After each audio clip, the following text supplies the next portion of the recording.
রাজনৈতিক দল ও পদত্যাগের বিষয়ে এখনো সিদ্ধান্ত হয়নি বলেন উপদেষ্টা নাহিদ। পত্রিকা আসলে কোন উৎস থেকে এটা বলা হয়েছে এটা কিন্তু আসলে পরিষ্কার করে নাই আসলে।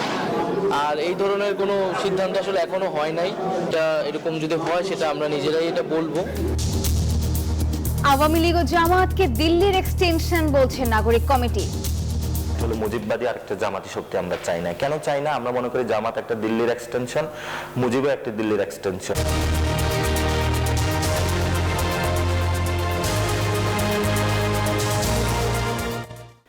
দর্শক, স্বাগত নিউজ 24 সংবাদে আপনাদের সাথে আছি আমরা দুজন, আমি সোহাগ বক্স এবং আমি নাফিসা হক। এতক্ষণ দেখছিলেন প্রধান সংবাদ শিরোনাম। এবার জানাবো অন্যান্য শিরোনামগুলো।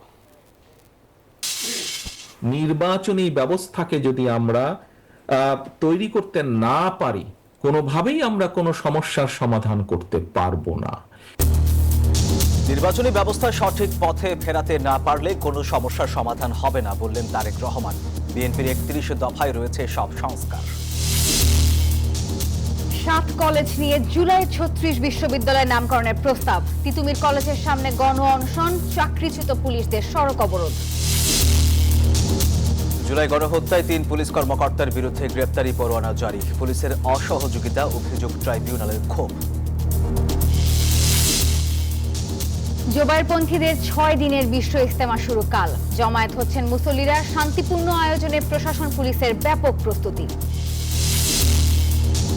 ওয়াশিংটনে সামরিক হেলিকপ্টারের সঙ্গে যাত্রীবাহী বিমানের সংঘর্ষ, 19 মরদেহ উদ্ধার। কাউকে জীবিত উদ্ধার করা নিয়ে শঙ্কা ফায়ার চিফের।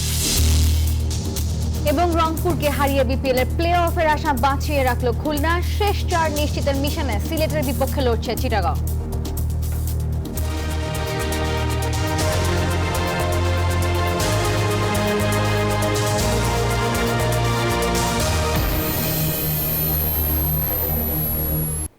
দর্শক, দেখছিলেন অন্যান্য শিরোনামগুলো। এবার যাচ্ছি পুরো খবরে। রাজনৈতিক দল গঠন বা পদত্যাগের ব্যাপারে সিদ্ধান্ত হয়নি। সরকারের থেকে রাজনৈতিক দল গঠন নয় বলে জানিয়েছেন তথ্য ও সম্প্রচার উপদেষ্টা নাহিদ ইসলাম। বিকেলে রাজধানীর তথ্য ভবনে আয়োজিত এক অনুষ্ঠান শেষে সাংবাদিকদের তিনি আরও জানান, বিএনপি এখনো মতামত না দেয়ায় ঘোষণাপত্র বিলম্ব হচ্ছে। রাজনৈতিক দল হোক বা অন্য কোনো রাজনৈতিক দল হলুক, আমরা সরকারে থাকা অবস্থায় সেটার সাথে সংশ্লিষ্ট হব না। এখন পর্যন্ত আমাদের এরকম কোনো সিদ্ধান্ত বা পরিকল্পনা আসলে হয় না। জুলাই প্রোক্লামেশনের কথাই যদি বলি, সেটা আসলে এখনো হয়নি। তো এই সব বিষয় নিয়ে আপনারা কি আলোচনার মধ্যে আছেন কিনা? আমরা তো আলোচনায় আছি এবং সরকারের জায়গা থেকে সরকারের সম্পূর্ণ প্রস্তুতিও আছে। এখন এটা রাজনৈতিক দল বিএনপি এখানে দেরি করতেছে বা তারা একটা সময় চাচ্ছে, তো আমরা সেই সময়টাও তাদেরকে দিয়েছি। এখন দেখা যাক তারা তাদের উত্তরটা কি আসে। কিন্তু আমি মনে করি যে এটা ছাত্রদের জায়গা থেকে এটা প্রথমে এককভাবেই ঘোষণার সিদ্ধান্ত ছিল। যখন রাজনৈতিক দলগুলো এটার অংশীদারিত্ব হতে চেয়েছে, তখন সরকার নিজে একটা উদ্যোগ নিয়েছে জাতীয় ঐক্য রক্ষার স্বার্থে। তো আমি মনে করি সেই ঐক্যের প্রতি শ্রদ্ধাশীল থেকে, গণঅভ্যুত্থানের প্রতি শ্রদ্ধাশীল থেকে আমাদের এই জুলাই প্রোক্লামেশনের কাজ দ্রুত এগোনো উচিত। সরকারের জায়গা থেকে কিন্তু সরকার যে কোনো প্রস্তুতি, সব ধরনের প্রস্তুতি নেওয়া হচ্ছে। আওয়ামী লীগ এবং জামায়াতকে দিল্লির এক্সটেনশন দল হিসেবে মন্তব্য করে জাতীয় নাগরিক কমিটির আহ্বায়ক নাসির উদ্দিন পাটোয়ারি। তিনি বলেছেন, তার মতে ভারতপন্থী কোনো দলকে দেশের মানুষ রাষ্ট্র ক্ষমতায় দেখতে চায় না। নিউজ 24-কে দেওয়া সাক্ষাৎকারে তিনি বিএনপির সমালোচনা করে বলেন, তারা জুলাই আন্দোলনের ঘোষণার বিরোধিতা অব্যাহত রাখলে এই সরকারই ভবিষ্যতের সরকার হিসেবে দায়িত্ব গ্রহণ করবে। মাজহারুল ইসলামের রিপোর্টে বিস্তারিত। জাতীয় নাগরিক কমিটি এবং বৈষম্য বিরোধী ছাত্রদের সমন্বয়ে ফেব্রুয়ারিতে আসছে নতুন রাজনৈতিক দল। আহ্বায়ক কমিটির মাধ্যমে যাত্রা শুরু করবে তরুণদের এই রাজনৈতিক প্ল্যাটফর্মটি, যার নেতৃত্বে থাকবেন 24-এর গণ অভ্যুত্থানে নেতৃত্ব দানকারী তরুণরা। নতুন রাজনৈতিক দল গঠনের প্রক্রিয়া সহ দেশে চলমান রাজনীতির বিভিন্ন বিষয় নিয়ে নিউজ 24-এর সাথে খোলামেলা কথা বলেন নাগরিক কমিটির আহ্বায়ক নাসির উদ্দিন পাটোয়ারি। আমরা প্রথমে তাদেরকে বেশি টার্গেট করেছিলাম, তরুণদেরকে, এবং এরপরে কিন্তু আমরা এ সময় তিনি বলেন, দেশের পরিবর্তিত প্রেক্ষাপটে বাংলাদেশপন্থীরাই রাজনীতি করার অধিকার রাখে। বলেন, দেশের জনগণ দিল্লির এক্সটেনশন মুজিববাদী এবং জামাতকেও রাজনীতিতে দেখতে চায় না। বাংলাদেশে দুইটা শক্তি, আদর্শিক শক্তি চাই না, একটা হলো মুজিববাদী আর একটা জামাতি শক্তি আমরা চাই না। কেন চাই না? আমরা মনে করি জামাত একটা দিল্লির এক্সটেনশন, মুজিবও একটা দিল্লির এক্সটেনশন। মুজিব যেটা রয়েছে যে এটা অল্টারনেটিভ জামাত অথবা জামাতের অল্টারনেট মুজিব, ওই ধরনের 71-এর যে বাইনারি রয়েছে সেটাতে আমরা নাই। 72 সালে এ সময় তিনি জিয়াবাদের বিষয়টি নিয়েও ব্যাখ্যা দেন। জানান, মুজিববাদের মতো ভবিষ্যতে কেউ যেন জিয়াবাদ প্রতিষ্ঠার মাধ্যমে জনগণের উপর নিপীড়ন না চালায়, সেটির সমালোচনা করতেই জিয়াবাদের বিষয়টি সামনে এনেছেন তিনি। নতুন রাজনীতিতে আমরা কোথাও এমন কিছু চাই না যে পরিবারতান্ত্রিক যে জটিলতাগুলো রয়েছে সেগুলো থাকুক। সেই জায়গা থেকে আমরা মনে করি যে জিয়াবাদের মধ্য দিয়ে আবারই কোনো হলো এরকম ব্যক্তি পূজা অথবা কোনো পরিবারতন্ত্র এগুলো মানুষের সামনে জেকে বসুক, এই ধরনের কোনো পরিস্থিতি আমরা চাই না। গণ অভ্যুত্থান পরবর্তী সময়ে বিএনপির রাজনৈতিক সিদ্ধান্তের সমালোচনা করে নাগরিক কমিটির আহ্বায়ক বলেন, জুলাই আন্দোলনের ঘোষণাপত্র নিয়ে বিরোধিতা অব্যাহত থাকলে এই সরকারই ভবিষ্যৎ সরকার হিসাবে বিবেচিত হবে। বিএনপির এই ঘোষণাপত্র থেকে সরার সুযোগ নাই। বিএনপি বলেছে যে ঘোষণাপত্রে তারা অঙ্গীকারবদ্ধ। আমরা মনে করি যে বিএনপি লাস্ট পর্যন্ত যদি জনগণের সাথে এই বেমানিটা করে থাকে, তাহলে আমরা মনে করি এই ঘোষণাপত্রের যে সরকার সেটাই ভবিষ্যৎ সরকার হিসেবে গঠন হবে। এবছর নির্বাচন হলে শেখ হাসিনার মতো চাপিয়ে দেওয়া নির্বাচন হবে বলেও মন্তব্য করেন তিনি। ফলত আমরা মনে করব যে এই নির্বাচন যদি এই বছরে হয়, উইদাউট এই যতগুলো সমস্যা রয়েছে এগুলো সমাধান না করে, এটা জনগণের উপরে আবারও জোর করে শেখ হাসিনার মতন চাপিয়ে দেওয়া হবে। মাজহারুল ইসলাম, নিউজ 24, ঢাকা। নির্বাচনী ব্যবস্থা সঠিক ধারায় ফিরিয়ে আনতে না পারলে দেশের কোনো সমস্যাই কার্যকরভাবে সমাধান করা যাবে না, এমন মন্তব্য করেছেন বিএনপির ভারপ্রাপ্ত চেয়ারম্যান তারেক রহমান। তারেক রহমান বলেছেন, বিএনপি এমন একটি নির্বাচন প্রত্যাশা করছে যার মাধ্যমে জনগণ সিদ্ধান্ত নেবে কারা দেশ পরিচালনা করবে। রাষ্ট্র কাঠামো মেরামতের এক প্রশিক্ষণ কর্মশালায় এসব কথা বলেন বিএনপির ভারপ্রাপ্ত চেয়ারম্যান তারেক রহমান। রাষ্ট্র কাঠামো মেরামতে 31 দফা ও জনসম্পৃক্তি শীর্ষক কর্মশালার আয়োজন করে বিএনপির কেন্দ্রীয় প্রশিক্ষণ বিষয়ক কমিটি। এতে অংশ নেন কুষ্টিয়া, মাগুরা, মেহেরপুর ও চুয়াডাঙ্গা জেলার নেতাকর্মীরা। বিএনপির দায়িত্বপ্রাপ্ত প্রশিক্ষকরা 31 দফা নিয়ে বিশদ আলোচনা করেন এবং নেতাকর্মীদের নানা দিক নির্দেশনা দেন। আমাদের চেয়ারম্যান তারেক রহমান স্যারের কমিটমেন্ট যে উনি যদি বাংলাদেশ সেবার সুযোগ পায় উনি এই 31 দফা বাস্তবায়ন করবেন। ভার্চুয়ালি যুক্ত হয়ে 31 দফা সম্পর্কে নেতাকর্মীদের নানা প্রশ্নের উত্তর দেন বিএনপির ভারপ্রাপ্ত চেয়ারম্যান তারেক রহমান। বলেন, বিএনপি 31 দফার আলোকে আগামী দিনে একটি সুখী ও সমৃদ্ধ বাংলাদেশ বিনির্মাণ করতে চায়, যেখানে রাষ্ট্রের প্রতিটি নাগরিকের ভাগ্যের পরিবর্তন হবে। 31 দফাতে আমরা যা যা বলেছি কম বেশি কিন্তু এখন আমরা পত্রপত্রিকায় দেখি সংস্কার যে কমিশন করেছে, সরকার যে কমিশন করেছে, সেই কমিশন যেসব বিষয় জমা দিয়েছে রিপোর্ট কম বেশি আমাদের কথায়। স্বাভাবিক, তারা একটু সরকার তো একটু এদিক ওদিক বলতে চাইবেই তারা, কিন্তু মূল বিষয় আমাদের বাইরে তারা যেতে পারছে না। মূল বিষয় তারা আমাদের বাইরে যেতে পারছে না। আমরা বলেছি কারণ আমরা চিন্তাই করে দেশ নিয়ে, দেশের মানুষকে নিয়ে। তারেক রহমান অভিযোগ করেন, আওয়ামী লীগ গত 15 বছরে নির্বাচন ব্যবস্থা সহ প্রতিটি সেক্টর ধ্বংস করেছে, কেড়ে নিয়েছে মানুষের রাজনৈতিক অধিকার। জনগণের ভোটের অধিকার নিশ্চিত করতে না পারলে দেশের কোনো সমস্যাই সঠিকভাবে সমাধান করা যাবে না বলে মনে করেন তিনি। নির্বাচনী ব্যবস্থাকে যদি আমরা তৈরি করতে না পারি, কোনোভাবেই আমরা কোনো সমস্যার সমাধান করতে পারবো না। সেটি জাতীয় পর্যায়ের নির্বাচন হোক, সেটি লোকাল পর্যায়ে নির্বাচন হোক, সেটি কোনো প্রতিষ্ঠানের যেখানে যেখানে নির্বাচনের বিধান আছে, আমরা যদি নির্বাচনী ব্যবস্থা সামগ্রিকভাবে সমগ্র বাংলাদেশে গড়ে তুলতে না পারি, অর্থাৎ একটি নির্দিষ্ট সময় পরে যত ঝড় তুফান বন্যা বৃষ্টি যাই হোক না কেন নির্বাচন হতেই হবে, নির্বাচন হতে হবে, এর কোনো বিকল্প নেই। এটি হতে হবে, এই ব্যবস্থাকে নিশ্চিত করতে হবে, এই ব্যবস্থাটাকে টেনে আমাদের নিয়ে যেতেই হবে, চলাতে হবেই, আমাদের কোনো কম্প্রোমাইজ নেই। নির্বাচন হতে হবে, যেখানে জনগণ ভোটার সেখানে জনগণকে নির্দ্বিধা নির্বিঘ্নে শান্তিপূর্ণভাবে ভোটের ব্যবস্থা থাকতে হবে। তিনি বলেন, বিএনপি কেবল ক্ষমতায় যাওয়ার জন্যই নির্বাচনের কথা বলছে না। বিএনপি চায় এমন একটি নির্বাচন যার মাধ্যমে জবাবদিহিতা নিশ্চিত হবে। আমরা যতই সংস্কারের কথা বলি, আমরা যাই বলি না কেন, সমস্যার সমাধান করতে হবে তাদেরকে দিয়ে যাদের জবাবদিহিতা থাকবে জনগণের কাছে। এবং এই জবাবদিহিতা যদি আমরা গড়ে তুলতে পারি, একদিনে হবে না, বাস্তবতা বুঝতে হবে, বাট পর্যায়ক্রমিকভাবে 2 বছর, 5 বছর, 10 বছর, 15 বছর, 20 বছর, 30 বছর, 50 বছরে ধীরে ধীরে আমরা আমাদের জনগণের বা দেশের অনেক সমস্যার সমাধান আলোচনা করে সমাধান করতে পারবো। বিএনপি ঘোষিত 31 দফার বার্তা জনগণের ঘরে ঘরে পৌঁছে দিতে নেতাকর্মীদের আহ্বান জানান তারেক রহমান। যে দায়িত্ব আমরা নিয়ে সাইফুল ইসলাম, নিউজ 24। বাংলাদেশে অবাধ, সুষ্ঠু ও গ্রহণযোগ্য নির্বাচন করতে ইউরোপীয় ইউনিয়ন সহযোগিতা চালিয়ে যাবে বলে জানিয়েছেন সংস্থাটির প্রতিনিধি দলের মুখপাত্র মাইকেল লিডারওয়ের। বৃহস্পতিবার আগারগাঁওয়ে নির্বাচন ভবনে বৈঠক শেষে তিনি এই কথা বলেন। কমিশনের সিনিয়র সচিব আক্তার আহমেদ বলেন, প্রবাসীদের ভোটার করার বিষয়ে আলোচনায় অগ্রগতি হয়েছে। জনগণ গ্রহণযোগ্য নির্বাচন দেখতে চায়। এ বিষয়ে সব ধরনের সহায়তা করবে ইউরোপীয় ইউনিয়ন। আমরা ওনাদের কাছে আমাদের বিদেশে যারা আছেন, ডায়াসপোরা যারা প্রবাসী ভোটার, তাদেরকে কি করে আমরা ভোট ব্যবস্থাপনার মধ্যে আনতে পারি সে বিষয়ে আমরা বলেছি যে তাদের জন্য পরামর্শ বা যদি কোনো মডেল থাকে আমাদের কাছে শেয়ার করতে। রাজধানীর সরকারি 7টি বড় কলেজের জন্য যে পৃথক বিশ্ববিদ্যালয় করার পরিকল্পনা করছে সরকার, দর্শক, সেটির নাম জুলাই 36 বিশ্ববিদ্যালয় প্রস্তাব করেছে বিশ্ববিদ্যালয় মঞ্জুরি কমিশন ইউজিসি। চেয়ারম্যান অধ্যাপক এস.এম.এ. ফায়েজের নেতৃত্বাধীন কমিটি। শিক্ষার্থীরা চাইলে এই নামটি গ্রহণ করা যেতে পারে। আর এদিকে বিশ্ববিদ্যালয়ের দাবিতে তিতুমির কলেজের সামনে গণ অনশন করেছেন শিক্ষার্থীরা। তিতুমির কলেজকে বিশ্ববিদ্যালয় করাসহ 7 দফা দাবিতে অনশনে নামেন কলেজটির শিক্ষার্থীরা, কিন্তু শান্তিপূর্ণ আমরণ অনশন রূপ নেয় বিক্ষোভে। কলেজটির সামনে প্রধান সড়ক অবরুদ্ধ করে আন্দোলন শুরু করেন তারা।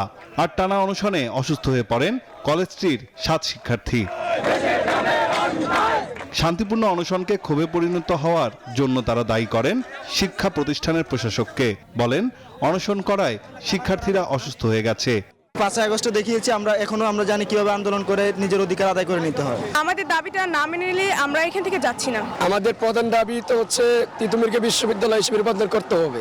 জানান, দাবি আদায় না হওয়া পর্যন্ত সড়কে থাকবে তাদের অবস্থান। আমাদের এখানে রেখে তারা ভিতরে সাংস্কৃতিক অনুষ্ঠান করেছে। যে সরকার আমাদের সাথে নাটক করে যাচ্ছে, আমরা একটি বার্তা দিয়ে যাচ্ছি। আমরা 5 জন অনশন শুরু করেছিলাম, আমরা মিলিত হতে পারি, কিন্তু আজ যেটা গণ অনশনে পরিণত হয়েছে, হয়তো এই 9 দফা দাবি মেনে নিবে, না হয় 35,000 শিক্ষার্থীর একে একে লাশ নিয়ে যাবে এখান থেকে। অবরোধের কারণে যান চলাচল বন্ধ হয়ে যাওয়ায় ভোগান্তিতে পড়েন যাত্রী সহ পথচারীরা। আর যানবাহন বন্ধ থাকায় অলস সময় পার করতে দেখা যায় গাড়ি চালকদের।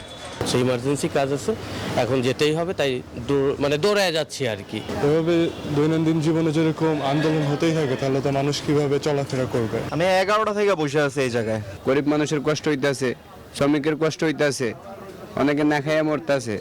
এটার দিকে কেউ দেখে না, অগর স্বার্থ নিয়ে ওরা। সাধারণ মানুষকে জিম্মি করে দাবি আদায়ের এমন আন্দোলন যাতে আর না হয়, তার জন্য সরকারকে কার্যকর পদক্ষেপ নেওয়ার দাবি নগরবাসীর। নাইন আলচিকো, নিউজ 24, ঢাকা। জুলাই আগস্টের গণহত্যায় মানবতা বিরোধী অপরাধের মামলায় পরোয়ানাভুক্ত আসামিদের গ্রেপ্তার না করাতে ক্ষোভ প্রকাশ করেছেন আন্তর্জাতিক অপরাধ ট্রাইব্যুনাল। আদালত বলেন, আসামিদের গ্রেপ্তারে যাদের গাফিলতি পাওয়া যাবে, ব্যবস্থা নিতে হবে তাদের বিরুদ্ধেও। আর এদিকে গত 4 আগস্ট আন্দোলনে আলোচিত গোলাম নাফিস হত্যা মামলায় আরও 3 পুলিশ কর্মকর্তার বিরুদ্ধে গ্রেপ্তারি পরোয়ানা জারি করেছেন ট্রাইব্যুনাল। শেখ হাসিনা সরকার পতনের আগের দিন ছাত্র জনতার উপর নির্মম হত্যাযজ্ঞ চালায় আইন শৃঙ্খলা রক্ষাকারী বাহিনী। তাদের সঙ্গে আরও বেপরোয়া ছিল ছাত্রলীগ, যুবলীগ সহ আওয়ামী লীগের মদতপুষ্টরা। 4 আগস্টের এক আলোচিত নাম গোলাম নাফিজ, বনানী বিদ্যানিকেতন স্কুল অ্যান্ড কলেজের 11 শ্রেণীর শিক্ষার্থী। পুলিশের গুলিতে লুটিয়ে পড়লেও চিকিৎসার জন্য হাসপাতালে নিতে দেয়নি পুলিশ। এদিন এমন নির্মম মৃত্যুর সারিতে যোগ হয় নাম না জানা অনেক তাজা প্রাণ। এ ঘটনায় আরও 3 পুলিশ কর্মকর্তার বিরুদ্ধে গ্রেপ্তারি পরোয়ানা জারি করেছেন আন্তর্জাতিক অপরাধ ট্রাইব্যুনাল। আমরা ইনভেস্টিগেশন চালাচ্ছি। ইনভেস্টিগেশন রিপোর্ট দাখিলের জন্য 2 মাস সময় চেয়েছিলাম। অনারেবল ট্রাইব্যুনাল এটা মঞ্জুর করে 6 এপ্রিল দিন ধার্য করেছেন। এদিন আদালতে হাজির করা হয় গত 19 জুলাই যাত্রাবাড়িতে কলেজ শিক্ষার্থী ইমাম হোসেন তাইম হত্যা মামলার 2 আসামি পুলিশের সাবেক সহকারী কমিশনার তানজিল আহমেদ ও যাত্রাবাড়ি থানার সাবেক ওসি আবুল হাসানকে। শুনানিতে পরোয়ানাভুক্ত অন্য 4 আসামিকে কেন গ্রেপ্তার করা হচ্ছে না তা জানতে চান ট্রাইব্যুনাল। আমরা সংশ্লিষ্ট কর্তৃপক্ষের সাথে কথা বলবো যে কেন গ্রেপ্তার হয়নি এই বিষয়টা বলবো। সন্তুষ্টি বা অসন্তুষ্টির বিষয় এখানে না, বলছি আমরা। তবে আবার বলবো যেহেতু আজকের ট্রাইব্যুনালে বিষয়টা নিয়ে আলোচনা হয়েছে। এখন পর্যন্ত 109 জনের বিরুদ্ধে গ্রেপ্তারি পরোয়ানা জারি হলেও মাত্র 35 জনকে গ্রেপ্তার করা হয়েছে বলে জানায় প্রসিকিউশন। হাবিবুল ইসলাম হাবিব, নিউজ 24, ঢাকা। সাংবিধানিক প্রতিষ্ঠানগুলোতে ফ্যাসিস্ট সরকারের বিতর্কিত পদ্ধতিতে নিয়োগ হওয়ায় সংস্কারের দৃশ্যমান কোনো সুফল পাওয়া যাচ্ছে না। অর্থনীতি ও নির্বাচন বিশ্লেষকদের এমন মন্তব্যের জবাবে অন্তর্বর্তী সরকারের সংস্কার কার্যক্রম নিয়ে দ্বিধা বিভক্ত রাজনীতিকরা। কেউ কেউ সন্তুষ্টি জানালেও সংস্কার পরিধি ও এখতিয়ার নিয়ে প্রশ্নও আছে কারো কারো। মানসিকতার পরিবর্তন না ঘটিয়ে চাপিয়ে দেয়া সংস্কার কোনো কাজেই আসবে না বলে মনে করেন বিশিষ্টজনরা। দেশের রাজনৈতিক পট পরিবর্তনের পর রাষ্ট্র বিনির্মাণের নানা ইস্যুতে ধারাবাহিক সংলাপ করছে centre for governance studies CGS. পরবর্তী রাজনৈতিক যারাই বৃহস্পতিবার রাজধানীর স্কাটনে সাংবিধানিক প্রতিষ্ঠান পুনর্গঠন সংলাপে অন্তর্বর্তী সরকারের সংস্কার কাজ ও এখতিয়ার পরিধি নিয়ে বিতর্কে জড়ান রাজনীতিবিদরা। অনেকবার নানা ধরনের কমিশন পরিবর্তন করা হয়েছে, কিন্তু কিছুদিন পরেই আমাদের সব সংস্কার থেমে যাচ্ছে বা আবার পুরানো জায়গায় ফিরে যাচ্ছে। 6 মাসে পরিবর্তন দেখার মতো বাস্তবতা আমরা নাই, ইলিউশনে থেকে কোনো লাভ নাই। আমাদের দরকার কাঠামোগত পরিবর্তন, যেটার প্রভাব ধীরে ধীরে তলা পর্যন্ত যাবে এবং সেইটার নিশ্চিত প্রয়োজনীয় সময়টা লাগবে। গণতান্ত্রিক পুনর্গঠন প্রক্রিয়ার নেতৃত্ব অন্তর্বর্তীকালীন সরকার যদি দেয়, তাহলে সেই অন্তর্বর্তীকালীন সরকারের কর্তৃত্ব কতটুকু? সংলাপে জ্যেষ্ঠ সাংবাদিক, রাজনৈতিক বিশ্লেষক, আইনজীবীরা মনে করেন সফল সংস্কারের জন্য সব স্তরে পুনর্গঠনের মানসিকতা প্রয়োজন। হিপোক্রেসি যখন জাতীয় পর্যায়ে চলে যায়, তখন আপনি মাঠ পর্যায়ে আশা করবেন নীতিনৈতিকতা, এটা হয় না রে ভাই। গণতন্ত্র হচ্ছে প্রতিটি নাগরিকের অধিকার, অংশগ্রহণ থাকবে। আমরা তো দুর্বলের পক্ষে কথা বলি না, আমরা সবলের পক্ষে কথা বলি। কমিশন কাজ করানোর জন্য আসলে ইচ্ছেই যথেষ্ট না, ইচ্ছেই আসলে প্রয়োজনীয় একমাত্র ফ্যাক্টর। এর বাইরে আসলে কোনোদিনও কিছু হবে না। সো আমি গায়ের জোরে ঘাট ধরে যদি একটা কিছু চাপিয়েও দেই, এটা সাস্টেনেবল হবে না। এক্সিকিউটিভ, পার্লামেন্ট, জুডিশিয়ারি পুনর্গঠনের এই জায়গায় এই তিনটি বডির কার্যক্রমে সেপারেশন আনাটা, এটা একটা খুব বড় কাজের জায়গা। অর্থনীতি বিশ্লেষক এবং নির্বাচন বিশেষজ্ঞের মতে সব সমস্যার কারণ বিগত আমলে সাংবিধানিক প্রতিষ্ঠানগুলোতে বিতর্কিত নিয়োগ। গণতান্ত্রিক পুনর্গঠন করতে হয়, তাহলে আমাদের যে নিয়োগ পদ্ধতি বদলাতে হবে, আমাদের আইন কানুন বিধিবিধান ইত্যাদির পরিবর্তন করতে হবে। এই জন্য সংস্কার। সরকারকে দৃশ্যমান কিছু উন্নতি এবং কিছু পদক্ষেপ না দিতে পারলে, সরকার যদি দেখাতে না পারে, তাহলে কিন্তু তাদেরকে সেই ব্যর্থতার দায় নিয়ে চলে যেতে হবে। সরকারকে জবাবদিহিতার আওতায় আনতে সংশ্লিষ্ট দপ্তরগুলোকে সাংবিধানিক প্রতিষ্ঠান হিসেবে ঘোষণা দেওয়ার দাবিও ওঠে সংলাপে। রাষ্ট্র আর সরকারের ভিতরে পার্থক্য, এটা নিশ্চিত করতে হবে। মুরসালিন হক জুনায়েদ, নিউজ 24, ঢাকা। বাংলাদেশে বাণিজ্য ও উন্নয়ন সহযোগিতা অব্যাহত রাখবে জাপান। প্রধান উপদেষ্টা ডক্টর মোহাম্মদ ইউনূসের সঙ্গে দেখা করে কথা জানিয়েছেন ঢাকায় নিযুক্ত জাপানের রাষ্ট্রদূত সাইদা শিনিচি। রাষ্ট্রদূত বলেছেন, বাংলাদেশের সঙ্গে বাণিজ্যিক সম্পর্ক আরও সম্প্রসারিত করতে চায় তার দেশ। একই সঙ্গে বাংলাদেশে জাপানের অর্থায়নে চলমান বড় প্রকল্পগুলো, বিশেষত মাতারবাড়ি গভীর সমুদ্র বন্দর, মাতারবাড়ি কয়লা চালিত বিদ্যুৎ কেন্দ্র, ঢাকা মেট্রো রেল এবং হযরত শাহজালাল আন্তর্জাতিক বিমানবন্দর 3য় টার্মিনাল সহ অন্যান্য প্রকল্প অব্যাহত রাখার প্রতিশ্রুতি দেন তিনি।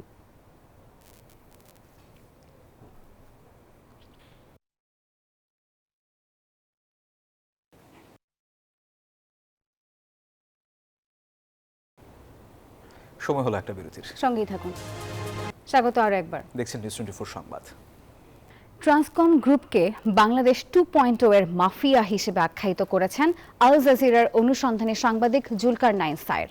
একই সাথে ট্রান্সকম গ্রুপের প্রধান নির্বাহী কর্মকর্তা সিমিন রহমানের বিরুদ্ধে ভাই আরশাদ ওয়ালিউর রহমানকে হত্যার অভিযোগ তুলে তার মৃত্যুর ঘটনায় সিমিন রহমানের রহস্যজনক ভূমিকা নিয়েও প্রশ্ন তুলেছেন জুলকারনাইন সায়ের। বিস্তারিত ডেস্ক রিপোর্টে। তেহরানের ট্রান্সকম গ্রুপকে মাফিয়া গ্রুপ বললেন কাতার ভিত্তিক সংবাদ মাধ্যম আল জাজিরার অনুসন্ধানী সাংবাদিক জুলকারনাইন সায়ের। 29 জানুয়ারি সিমিন রহমানের ট্রান্সকম 20 বাংলাদেশ 20 এর মাফিয়া শিরোনামে দেয়া এক ফেসবুক পোস্টে এসব কথা বলেন তিনি। প্রয়াত লতিফুর রহমানের একমাত্র ছেলে সন্তান হিসেবে আরশাদ ওয়ালিউর রহমান বাবার সম্পত্তির একটি বড় অংশ পাওয়ার কথা, কিন্তু ওয়ালিউর রহমানের মৃত্যুর ঘটনায় বোন সিমিন রহমানের রহস্যজনক ভূমিকার কথা উল্লেখ করা হয়েছে ওই পোস্টে। এমনকি আরশাদ ওয়ালিউর রহমানের মৃত্যুর বিচারও দাবি করেছেন জুলকারনাইন সায়ের। আল জাজিরার সাংবাদিকের দেওয়া ফেসবুক পোস্টে দাবি করা হয় 2023 সালের 16 জুন সকালে গুলশানের 36 নম্বর সড়কের একটি ভাড়া করা ফ্ল্যাটে আরশাদকে মৃত অবস্থায় পাওয়া যায়। মৃত্যুর মাত্র 10 দিন আগে উত্তরাধিকার সূত্রে পাওয়া সম্পত্তি থেকে আরশাদ ও তার মেজ বোন সাজরে হককে বঞ্চিত করার কারণে তার মা ও বোন সিমিনের বিরুদ্ধে আদালতে প্রতারণার মামলা করার জন্য আইনি পরামর্শ নিয়েছিলেন আরশাদ। ওই পোস্টে আরশাদের সাথে তার মা ও 3 বোনের মধ্যে সবার বড় সিমিনের সম্পর্ক দীর্ঘদিন ধরেই ভালো যাচ্ছিল না বলেও উল্লেখ করা হয়। সম্পত্তির জন্য ছেলে আইনি লড়াইয়ে যাচ্ছে শুনে তার মা 2023 সালের 11 জুন আরশাদ ও সাজরে হকের বিরুদ্ধে একটি পাল্টা মামলা করেন। এর মাত্র 5 দিন পরেই আরশাদকে মৃত অবস্থায় পাওয়া যায়। এমনকি ভাই আরশাদের সমস্ত জরুরি যোগাযোগ থাকলেও তার মৃত্যুর খবরটাও বাড়ির গৃহকর্মীদের কাছ থেকে পান মেজ বোন সাজরে হক বলেও দাবি করা হয়। যদিও মৃত্যুর ঘটনায় সবার আগে আরশাদের বাড়িতে যান তার মা ও বোন সিমিন। সবচেয়ে অবাক করা বিষয়, স্বামী সহ সাজরে হক আরশাদের ফ্ল্যাটে গিয়ে দেখতে পান ট্রান্সকম ও এসকেএফ এর স্টাফে সমস্ত বাসা পরিপূর্ণ।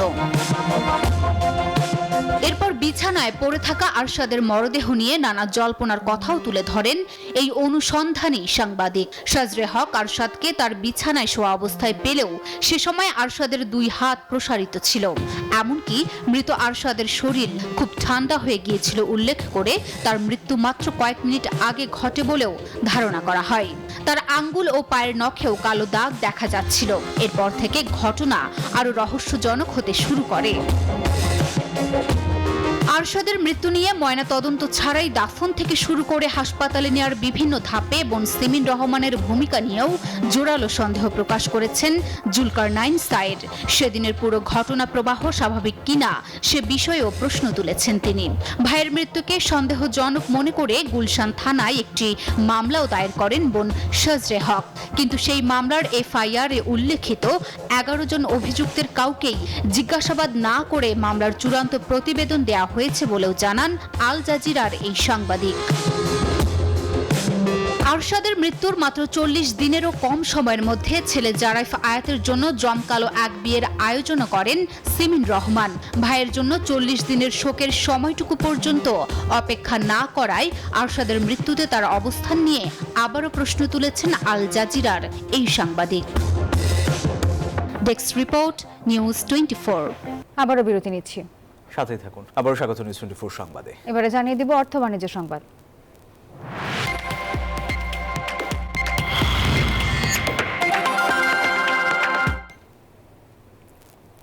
দেশের প্রধান পুঁজিবাজার ঢাকা স্টক এক্সচেঞ্জে সূচকের সামান্য উত্থান হলেও অপর পুঁজিবাজার চট্টগ্রাম স্টক এক্সচেঞ্জে সূচকের পতনের মধ্য দিয়ে শেষ হয়েছে এই সপ্তাহের লেনদেন। বৃহস্পতিবার সপ্তাহের শেষ কর্মদিবস শেষে ডিএসইতে প্রধান মূল্যসূচক ডিএসইএক্স আগের দিনের চেয়ে 0.38 পয়েন্ট বেড়ে অবস্থান নেয় 5112 পয়েন্টে। পাশাপাশি এদিন মোট লেনদেন হয়েছে প্রায় 390 কোটি টাকা। এছাড়া হাতবদল হওয়া শেয়ার ও মিউচুয়াল ফান্ড ইউনিটের মধ্যে দাম বেড়েছে 120টির, কমেছে 219টির এবং অপরিবর্তিত রয়েছে 56টি কোম্পানির শেয়ারের দাম। অন্যদিকে দেশের অপর পুঁজিবাজার সিএসইতে সার্বিক সূচক সিএএসপিআই কমেছে 38 পয়েন্ট। তবে আগের কর্মদিবসের তুলনায় লেনদেন বেড়েছে প্রায় 9 কোটি টাকা। এবারে আন্তর্জাতিক প্রসঙ্গ। যুক্তরাষ্ট্রের ওয়াশিংটন ডিসিতে সামরিক হেলিকপ্টার ও যাত্রীবাহী বিমানের সংঘর্ষের ঘটনায় অন্তত 18 জনের মরদেহ উদ্ধার করা হয়েছে। বিমানটিতে আরোহী ছিলেন 64 জন, আর হেলিকপ্টারে ছিলেন 3 সেনা সদস্য। মাঝ আকাশে সংঘর্ষের পর উড়োযান দুটি পার্শ্ববর্তী নদীতে বিধ্বস্ত হয়। সেখানে তীব্র ঠান্ডার মধ্যেই চলছে ব্যাপক উদ্ধার তৎপরতা। যুক্তরাষ্ট্রের স্থানীয় সময় বুধবার রাত 10টার মতো বাজে তখন রেগান ওয়াশিংটন ন্যাশনাল এয়ারপোর্টের রানওয়ের দিকে নামার চেষ্টা করছিল আমেরিকান এয়ারলাইন্সের একটি ফ্লাইট, যা ছেড়ে এসেছিল কানসাসের উইচিটা থেকে। রানওয়েতে নামার আগে ঘটে বিপত্তি। যাত্রীবাহী বিমানটির সঙ্গে মাঝ আকাশে সংঘর্ষ হয় একটি ব্ল্যাক হক হেলিকপ্টারের। বিমানবন্দরটির পাশেই পটোম্যাক নদী। সংঘর্ষের পর আগুন, আর তারপর দুটি উড়োজানেই আছড়ে পড়ে নদীতে। যাত্রীবাহী বিমানটিতে 4 ক্রু সহ মোট 64 আরোহী ছিলেন, আর সামরিক হেলিকপ্টারটিতে ছিলেন 3 মার্কিন সেনা। এলাকাটিতে এখন বরফ জমাট তাপমাত্রা। এমন বিরূপ আবহাওয়ায় নদীর হিমশীতল পানিতে বিধ্বস্ত দুটি উড়োজান, যেখানে কারোর বেঁচে থাকা খুবই কঠিন। পটোম্যাক নদীতে চলছে ব্যাপক উদ্ধার তৎপরতা। ওয়াশিংটনে যত ধরনের সংশ্লিষ্ট সংস্থা বা বাহিনী রয়েছে, বলা চলে সবাই ঝাঁপিয়ে পড়েছে উদ্ধার কাজে। তবে বিরূপ আবহাওয়ায় অনুসন্ধানকারীদের বেগ পেতে হচ্ছে বেশ। ঘটনার বিস্তারিত অবহিত করা হয়েছে প্রেসিডেন্ট ডোনাল্ড ট্রাম্পকে। তিনি সবকিছু গভীরভাবে পর্যবেক্ষণ করছেন। জরুরি ভিত্তিতে যারা উদ্ধার কাজে নেমেছেন তাদের ধন্যবাদ জানিয়েছেন, তবে বলেছেন এমন ঘটনা হয়তো এড়ানো যেত। অর্থাৎ কারো না কারো দায়িত্ব অবহেলা বা বিমান ব্যবস্থায় কোনো ত্রুটি থাকতে পারে বলে ইঙ্গিত দিয়েছেন তিনি। 2009 সালের ফেব্রুয়ারির পর যুক্তরাষ্ট্রে কোনো বড় ধরনের যাত্রীবাহী বিমান দুর্ঘটনা ঘটেনি। তবে সাম্প্রতিক বছরগুলোতে ছোটখাটো দুর্ঘটনা তৈরি করেছে উদ্বেগ। Desk report, news 24। সময় হলো আরো একটি বিরতির। ফিরছি আরো খবর নিয়ে, সাথেই থাকুন। স্বাগত আরো একবার। দেখছেন নিউজ 24 সংবাদ। দর্শক, আম বয়ানের মধ্য দিয়ে টঙ্গীর তুরাগ তীরে একদিন আগেই শুরু হয়েছে বিশ্ব ইজতেমা। সবশেষ খবর জানাতে আমাদের সঙ্গে এই মুহূর্তে সরাসরি যুক্ত হচ্ছেন সহকর্মী নাজমুল হুদা। নাজমুল, একদিন আগে শুরু হওয়ার এই ইজতেমা নিয়ে কি বলছেন ইজতেমার মুরব্বীরা, জানাবেন।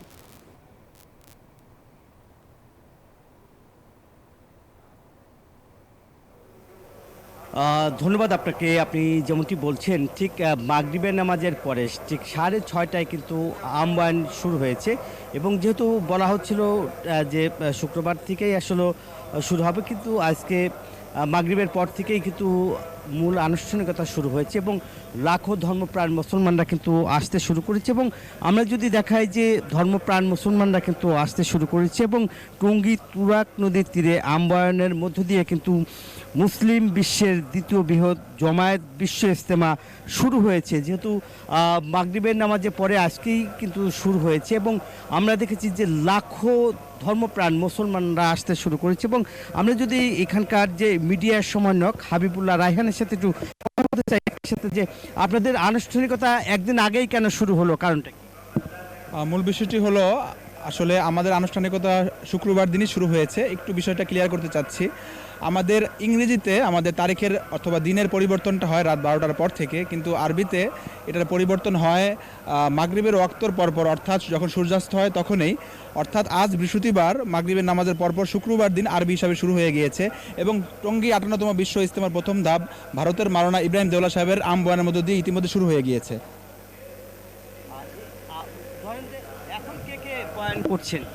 এখন বয়ান করছেন ভারতের একজন আমাদের তাবলিগের শীর্ষ মুরব্বী হযরত মাওলানা ইব্রাহিম দেওলা সাহেব দামাত বারকাতুহুম, এবং এর বয়ানের অনুবাদ করছেন বাংলাদেশের হযরত মাওলানা জুবায়ের সাহেব দামাত বারকাতুহুম।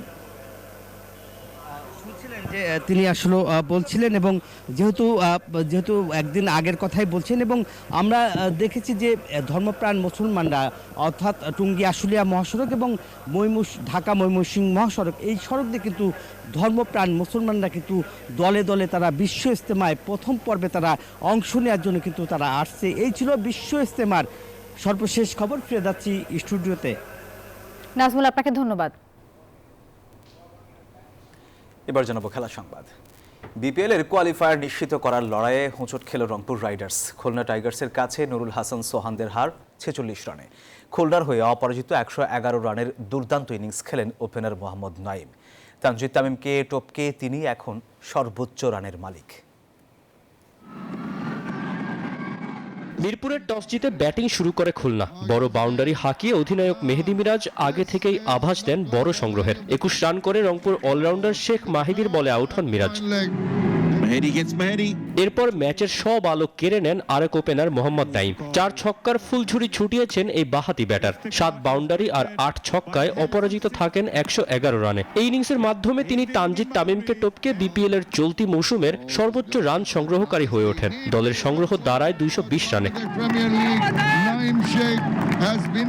শেষ দিকে অজি ব্যাটার বশিষ্ঠর 36 রান এবং মাহিদুল অঙ্কনের 29 রানের ইনিংসে দল আরও শক্তিশালী হয়। রংপুরের মাহিদি, আকিফ ও ইস্তেখার একটি করে উইকেট নেন। সাইফুদ্দিন 3 ওভারে কোনো উইকেট ছাড়াই দিয়েছেন 55 রান। বড় লক্ষ্য তাড়া করতে নেমে শুরুতেই হোঁচট খায় রাইডার্স। দলীয় 36 রানে সাইফ আর তাওফিকের উইকেট হারায় রংপুর। তবে উইকেটের এক প্রান্ত আগলে রেখে চেষ্টা করেন ওপেনার সৌম্য সরকার। 2-4 ও 2 ছক্কায় তাকে কিছুটা সঙ্গ দেন শেখ মাহেদী। অধিনায়ক সোহান 0 রানেই আউট। তবে সৌম্য ছিলেন অপ্রতিরোধ্য। 5 ছক্কা ও 6 বাউন্ডারিতে 48 বলে 74 রান করেন তিনি। শেষ ওভারের দ্বিতীয় বলে হাসান মাহমুদের ইয়র্কারে আউট হয়ে দলের হার নিশ্চিত করেন। এভাবে বিপিএল এর সবার আগে প্লে অফে জায়গা পাওয়া রংপুরের কোয়ালিফায়ারে খেলা হয়ে উঠেছে অনিশ্চিত। তৌসিফুল হাসান, নিউজ 24, ঢাকা। নিউজ 24 সংবাদ এ পর্যন্তই। এতক্ষণ সাথে থাকার জন্য ধন্যবাদ সবাইকে।